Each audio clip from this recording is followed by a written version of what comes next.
ഹരേ കൃഷ്ണ. കണ്ണൻ്റെ വനമാലയിലേക്ക് ഏവർക്കും സ്വാഗതം. ഗുരുവായൂരിലേക്ക് പോകാൻ റെഡിയാവുകയാണോ? എന്നാൽ ഈ 2 ദിവസങ്ങൾ ഒന്ന് ശ്രദ്ധിച്ചിട്ട് പോയിക്കോളൂ. ജനുവരി 5-നും ഫെബ്രുവരി 6-നും ക്ഷേത്രനട രാവിലെ 11:30 അടയ്ക്കും.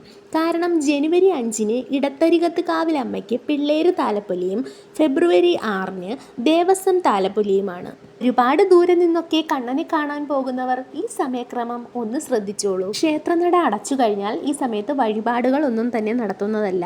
ചടങ്ങുകൾക്ക് ശേഷം വൈകിട്ട് സാധാരണ പോലെ തന്നെ ഭക്തജനങ്ങൾക്ക് ഗുരുവായൂരപ്പനെ ദർശിക്കാനാവും. പ്രകൃതിഭാവങ്ങളെല്ലാം തന്നിൽ ആവാഹിച്ച് ഗുരുവായൂരപ്പന് ഇടതുവശത്തായി കുടികൊള്ളുന്ന ഇടത്തരികത്ത് കാവിലമ്മ ഭഗവതി നട പ്രദക്ഷിണം ചെയ്ത് വാതിൽ മാടത്തിലൂടെ പുറത്തേക്ക് എഴുന്നള്ളുകയും തിടമ്പേറ്റിയ ആനപ്പുറത്ത് കയറി മേളത്തോടുകൂടിയാവും എഴുന്നള്ളിപ്പുണ്ടാവുക.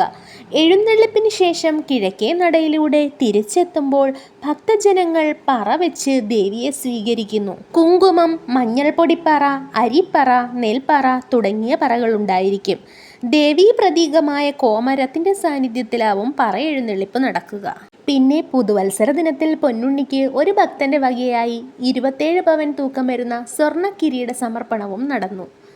ഏവരും പൊന്നുഗുരുവായൂരപ്പനെയും ഇടത്തരികത്ത് കാവി ദേവിയെയും മനസ്സിൽ സങ്കല്പിച്ച് പ്രാർത്ഥിച്ചോളൂ കേട്ടോ. രാധേശ്യാം.